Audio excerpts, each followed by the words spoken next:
Everyone, hope you all are fine, safe, and staying at home. Today, we are going to start our chapter 2 of geography, and the name of the chapter is Physical Features of India. As you all know, India is a full packed with all the features. We are able to see everything here from mountain till desert, from ocean till lake. Therefore, we can assume that India is a whole tour itself. In this chapter, we'll talk about same features, that is the mountains, plains, deserts, plateaus, and the islands, and we'll also come to know that how they are formed.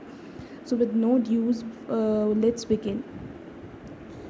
Now India is a large landmass found during different geological periods. India जब Gondwana land से jointed थी तो आप देख सकते हो कि उसका स्ट्रक्चर जो था वो बहुत ही अलग था, राइट. धीरे धीरे उसने इंडो यूरेशियन प्लेट से इंडो ऑस्ट्रेलियन प्लेट से जब अपने आप को सेपरेट किया और नॉर्थ में यूरेशियन प्लेट्स की तरफ टूवर्ड्स कोलाइड किया तो इसका जो स्ट्रक्चर है आप देख सकते हो धीरे धीरे चेंज हुआ. सिर्फ स्ट्रक्चर ही नहीं, इसका जो फिज़िकल फीचर है वो भी चेंज हुआ है. तो ये इतने लार्ज पीरियड ऑफ टाइम में आप देखो तो ये बहुत सारे इसके जियोलॉजिकल प्रोसेसेस की वजह से चेंज हुआ है. ये जियोलॉजिकल प्रोसेसेस कौन कौन से हैं? वेदरिंग, इरोजन्स, डिपोजिशंस, जिसकी वजह से ये जो रिलीफ फीचर्स हैं, ये जो फीचर्स जिनकी हमने बात की, mountains, plains, desert, plateaus and island, ये सब चेंज हुए हैं. अब वेदरिंग क्या होता है? जब किसी भी सॉइल टेक्सचर में या रॉक के टेक्सचर में चेंज आता है ड्यू टू कोई भी वाटर एक्टिविटी, कोई भी ग्लेशियर एक्टिविटी या फिर विंड एक्टिविटी, तो उसे हम क्या कहते हैं? वेदरिंग. इरोजन, वहीं पर इरोजन क्या होता है? इरोजन होता है हमारा जब सॉइल का एक जगह से दूसरी जगह पे डिस्प्लेसमेंट होना या शिफ्ट होना. जब वो एक जगह से हटती है तो हम उसे क्या कहते हैं? इरोजन. वो भी किसकी वजह से? विंड, वाटर या फिर ग्लेशियर एक्टिविटी की वजह से. अब ये जो सॉइल जो हटी है वो कहीं और जाके भी तो डिपॉजिट होगी, तो उस डिपॉजिशन प्रोसेस जो है, ठीक है, वो भी किस वजह से हो सकता है? विंड, वाटर या फिर सॉइल की एक्टिविटीज़ की वजह से. तो यहाँ पर ये जो रिलीफ फीचर्स हैं हमारे इन तीन प्रोसेसेस की वजह से बहुत बार चेंज होते हैं और बहुत बार नई लैंडमास और रॉक्स भी बन जाती हैं इन्हीं प्रोसेसेस की वजह से. अब यहाँ पर ये जो चीज़ें हैं, ठीक है, साइंटिस्ट ने हमेशा कोशिश की है कि कुछ इन सारे फीचर्स को इन सारे फिज़िकल फीचर्स के फॉर्मेशन को, ठीक है, साइंटिफिकली प्रूव करने के लिए, और इसीलिए इन्होंने बहुत सारी थ्योरीज़ बनाई हैं और एविडेंसेस के साथ में, ठीक है. ऐसी एक थ्योरी है, थ्योरी ऑफ प्लेट टेक्टोनिक्स. ना what are tectonics plate? Tectonic plates कुछ नहीं होती हैं. जो अर्थ क्रस्ट की सबसे ऊपर वाली लेयर होती है उसके नीचे कुछ पीसेस होते हैं अर्थ के, ठीक है. अर्थ के वो पीसेस जो होते हैं उन्हें हम क्या कहते हैं? Tectonic plates. क्या कहते हैं? Tectonic plates. अब यहाँ पर ये जो टेक्टोनिक प्लेट्स हैं, ठीक है, आप इस मैप में देख पा रहे हो, ठीक है, क्या बोलते हैं, हमारा जो मूवमेंट है इन प्लेट्स का, ठीक है, बोलते हैं ये जो मूवमेंट है प्लेट्स का, ठीक है, बोलते हैं अब इनको तीन पार्ट्स में डिवाइड किया जा सकता है या डिस्क्राइब किया जा सकता है तीन पार्ट्स में. इनकी मूवमेंट की वजह से फोल्डिंग, वॉल्केनिक एक्टिविटी और अर्थक्वेक जैसी चीज़ें आती हैं. अब ये जो मूवमेंट है ये किस टाइप के हो सकते हैं? या तो, ठीक है, बोलते हैं plates move against each other, इसको कहते हैं ट्रांसफॉर्म बाउंड्री, ठीक है, या फिर plates are moving away from each other, इसको कहते हैं डाइवर्जेंट बाउंड्री.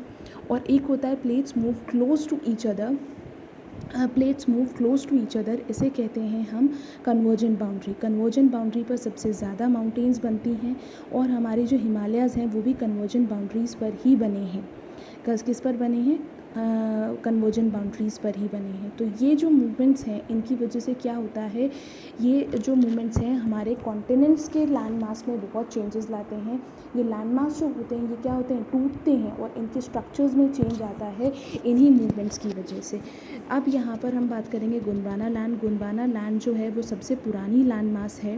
गोंडवाना लैंड जो है उसमें सबसे पहले जो कंट्रीज़ इंक्लूडेड थी वो कौन कौन सी थी? Let's see.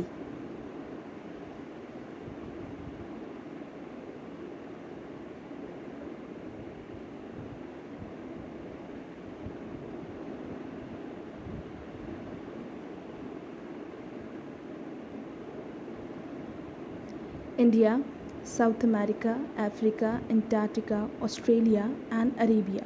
ये पूरा जो एक पूरा ये एक अलग अलग कंट्री या कॉन्टिनेंट्स ना होकर क्या थी, एक पूरा लैंड मास था, एक entire complete one land mass था जिसका नाम था गोंडवाना लैंड। अब यहाँ पर क्या होता है, अर्थ क्रस्ट के पीसेस जो हैं, ठीक है, उनमें मूवमेंट्स होता है, ठीक है, जिसकी वजह से, ठीक है, ये जो इंडो ऑस्ट्रेलियन इंडिया जो था, या ये जो कॉन्टिनेंट्स या कंट्रीज़ हैं, ये आपस से क्या होने लगे थे, सेपरेट होने लग गए। किसकी वजह से, इन्हीं टेक्टोनिक प्लेट्स के मूवमेंट्स की वजह से। अब ये जब टेक्टोनिक प्लेट्स ये क्या बोलते हैं नीचे मूवमेंट कर रही थी, कन्वर्जन डाइवर्जन मूवमेंट्स कर रही थी, तो ये अलग होने लगे और धीरे धीरे इंडिया जो था वो इंडो ऑस्ट्रेलियन प्लेट से हटकर कहाँ जाने लगा, नॉर्थ के टूवर्ड्स जाने लगा। अब जब नॉर्थ के टूवर्ड्स जा रहा था तो ये धीरे धीरे देखो, अब इंडिया जो है, ठीक है, पहले यहाँ पर इसको यूरेशियन प्लेट्स पर टच नहीं था, ठीक है, ये यूरेशियन प्लेट्स पे टच नहीं था, धीरे धीरे इसने नॉर्थ में मूव किया, ठीक है। जब नॉर्थ में मूव किया तो कोलाइड होने से पहले इनके बीच में एक सी थी, उस सी का नाम था टेथाइस सी। अब ये जो टेथाइस सी थी, ठीक है, क्या बोलते हैं, इनके ये धीरे धीरे सेडिमेंट्स इनके बीच में इकट्ठे होने लगे और ये जो टेथाइस सी थी, ठीक है, धीरे धीरे माउंटेन बनने लगी और इस माउंटेन को हम क्या बोलने लग गए, हिमालय, ठीक है। इस तरीके से इंडिया जो था, इसीलिए इंडिया के नॉर्दर्न पार्ट में हमें क्या मिलता है, हिमालयाज़ मिलते हैं, ठीक है। और फिर ये हिमालय जो थे, ठीक है, वो थे ये इस सी के, ठीक है, जैसे जैसे सी नीचे फ्लो करने लग गई, तो इसीलिए हम देखेंगे जैसे जैसे नॉर्थ ईस्ट में जाते हैं हम लोग, तो हिमालय जो होते हैं वो क्या होने लग जाते हैं, नैरो होने लग जाते हैं और धीरे धीरे नीचे की तरफ या फिर लोअर डाउन होने लग जाते हैं, ठीक है, नैरो होते हैं नीचे नीचे। और इसीलिए जो रिवर्स हैं हमारी, ठीक है, वो नॉर्थ से कहाँ जाती हैं, नॉर्थ ईस्ट की तरफ जाती हैं। The land of India displays great physical variations, और इसकी वजह से हम देखेंगे कि हमारे जो हिमालयन, अब आपने देखा हिमालय कैसे बने, वैसे ही नॉर्थ ईस्टर्न पार्ट कैसे बना, और हमारा जो पेनिनसुलर प्लेट्यू है वो एज इट इज़, ठीक है, as it is alluvial deposits की वजह से बना और वो as it is Gondwana land का ही पार्ट है।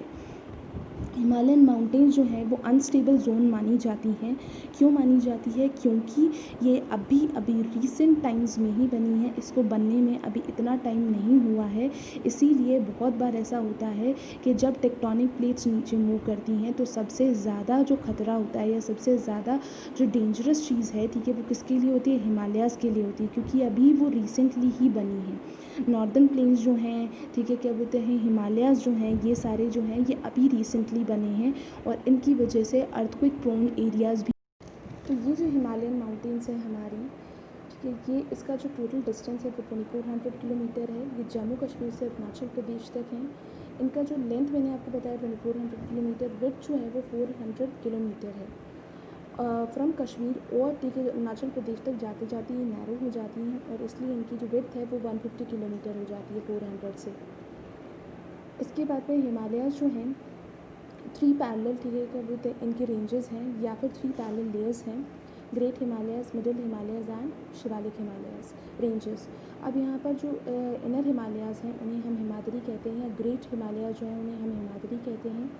ये सबसे हाईएस्ट होती हैं इनकी पीक्स और इनकी हाइट जो है वो 6000 मीटर्स होती है। Mount Everest, mount K two, mount Kanchenjunga, ये सब जो हैं ये किसके एग्जाम्पल हैं, हिमाद्री के एग्जाम्पल हैं।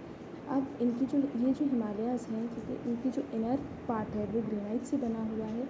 ग्रेनाइट जो है वो इग्नियस रॉक से बनती है, तो ग्रेनाइट रॉक जो है वो आपको कहाँ पर मिलेगी, हिमालय के इनर पार्ट में मिलेगी। उसी तरीके से जो हिमालयाज़ हैं वो पूरे साल स्नो से कवर्ड रहते हैं। That you can see in this picture, in the following picture which will come. पूरे साल स्नो से कवर्ड रहते हैं और ज़्यादा से ज़्यादा ग्लेशियर्स जो हैं वो इन्हीं पीक से क्या होते हैं, मेल्ट डाउन होते हैं।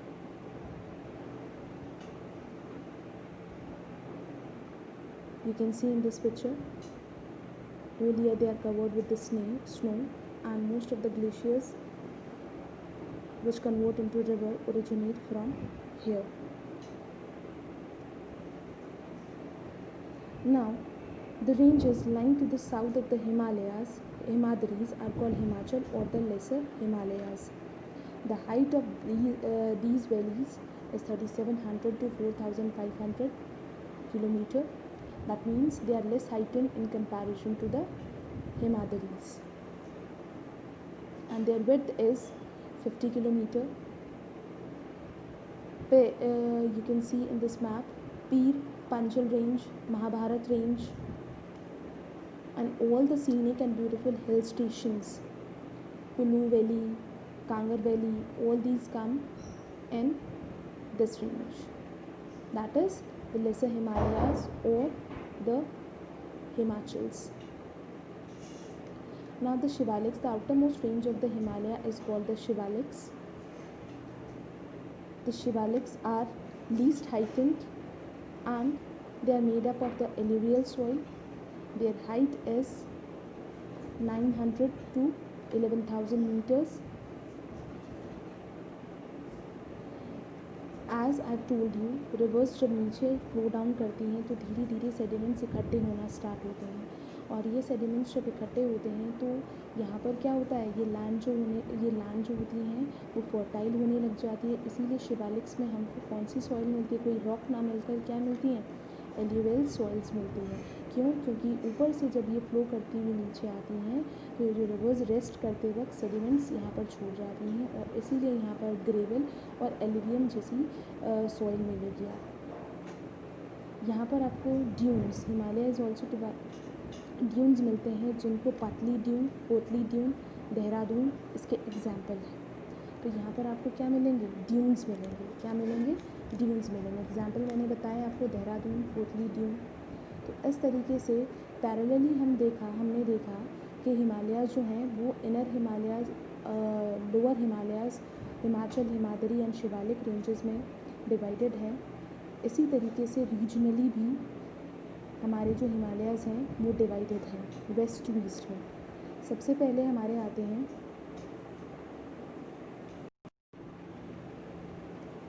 तो ये वेस्ट टू ईस्ट भी डिवाइडेड है हिमालयाज़ पूरा.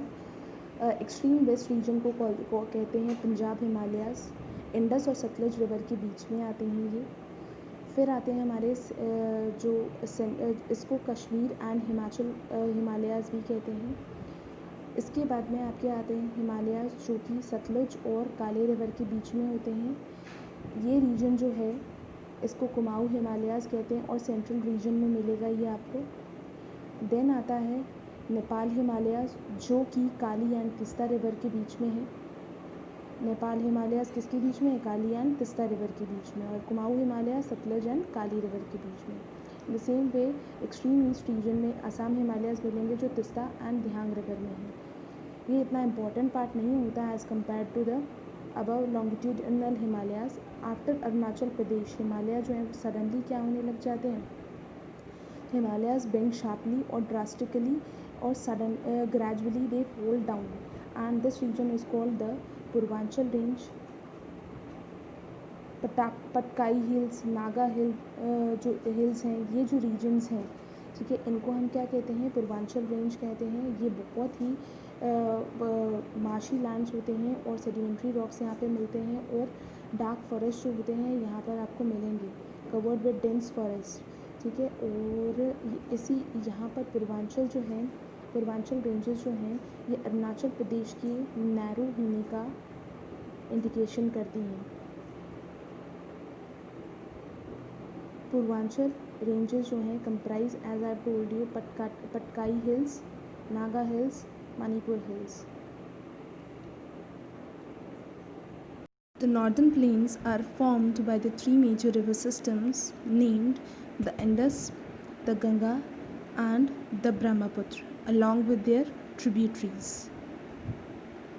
The northern plains are usually of alluvial soil. ये एलुवियल सॉइल एक्चुअल में एलुवियम से बनती है, और जो एलुवियम है वो सेडिमेंट्स होते हैं जो कि हिमालयन रिवर्स हाई कोर्स से नीचे लाती हैं लो कोर्स में, और वो धीरे धीरे इकट्ठे होकर क्या बनाते हैं, एलुवियल सॉइल. एलुवियल सॉइल्स जो हैं इसको ग्रेजुअली क्या बनाती है, नॉर्दर्न प्लेन को फर्टाइल प्लेन बनाती है, और इसकी जो लेंथ है नॉर्दर्न प्लेन की वो 2400 kilometre long and 240 to 320 kilometre broad है. डेंसली पॉपुलेटेड है. यहाँ पे जो अवेलेबिलिटी ऑफ सॉइल है और एडिक्वेट वाटर है और फेवरेबल क्लाइमेट है, ये सब ये सारे फैक्टर्स एक साथ मिलकर यहाँ के एग्रीकल्चरल प्रोडक्शन को बहुत ही ज़्यादा हाई कर देते हैं, जिसकी वजह से इंडिया का जो जीडीपी है, इंडिया की जो इनकम है, वो सबसे ज़्यादा एग्रीकल्चरली कहाँ से आती है? नॉर्दर्न प्लेन से आती है, स्पेशली राइस से। जो राइस है वो सबसे ज़्यादा यहाँ पे ग्रो होता है, जिसकी वजह से इंडिया की जो इनकम है या जीडीपी है वो बहुत ही ज़्यादा उसमें ग्रोथ आती है। Now, the rivers coming from the northern mountains are involved in depositional works in the lower course, and that's why इनकी velocity की वजह से रिवर जो है वो धीरे धीरे डिक्रीज़ होती हैं और ये यूनिफॉर्म पाथ से आने की बजाय डिफरेंट चैनल से आती हैं, और इन डिफरेंट चैनल्स को हम क्या कहते हैं? Distributaries.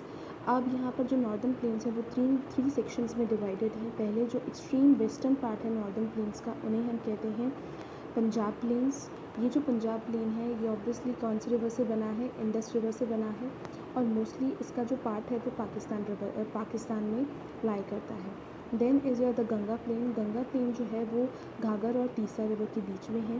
Obviously the name indicates Ganga river की वजह से बना है, और इसमें जो स्टेट्स इंक्लूड करते हैं वो है Haryana, Delhi, UP, Bihar and partially Jharkhand and west Bengal. उसके बाद में यहाँ पर क्या होता है? जो ब्रह्मपुत्र प्लेन है थर्ड, ये ब्रह्मपुत्र प्लेन जो है एक्सट्रीम ईस्ट में प्रेजेंट है, created due to Brahmaputra, and it includes the entire eastern state with west. जो हम माना ऐसा जाता है कि जो हमारे नॉर्दर्न प्लेन होते हैं वो फ्लैट लैंड होते हैं, तो इसका मतलब उनके रिलीफ में कोई वेरिएशन नहीं होता, बट उनके रिलीफ फीचर्स में भी वेरिएशन होता है। और इस बेसिस पे जो नॉर्दर्न प्लेन है वो 3 पार्ट्स में डिवाइडेड होते हैं। सबसे पहले आता है भाबर बेल्ट, जिसमें पेबल्स कंटेन होते हैं और सबसे ऊपर आता है। देन आता है तराई बेल्ट, जिसमें जो कि मार्शी रीजन होता है, थिकली फॉरेस्टेड होता है, और इसमें कंकर्स, फाइन कंकर्स मिलेंगे आपको, फाइन पेबल्स मिलेंगे। लार्जेस्ट पार्ट, ठीक है, नॉर्थ वेस्ट का यही कवर करते हैं, नॉर्दर्न प्लेन्स का यही कवर करते हैं। देन आते हैं खादर बेल्ट, जो कि बहुत ही फर्टाइल होते हैं, कोई कंकर कोई पेबल नहीं होता और गुड फॉर एग्रीकल्चर होता है। अब हम बात करेंगे पेनिनसुलर प्लेट्यू की। पेनिनसुलर प्लेट्यू एक टेबल लैंड होता है, मतलब कि फ्लैट लैंड तो एक प्लेन हो गया, और वहीं पर टेबल लैंड क्या होता है? थोड़ा सा ऊपर उठा हुआ। ये ऑब्वियसली मैंने आपको पहले भी बताया था, इग्नियस और मेटामॉर्फिक रॉक से बने हैं।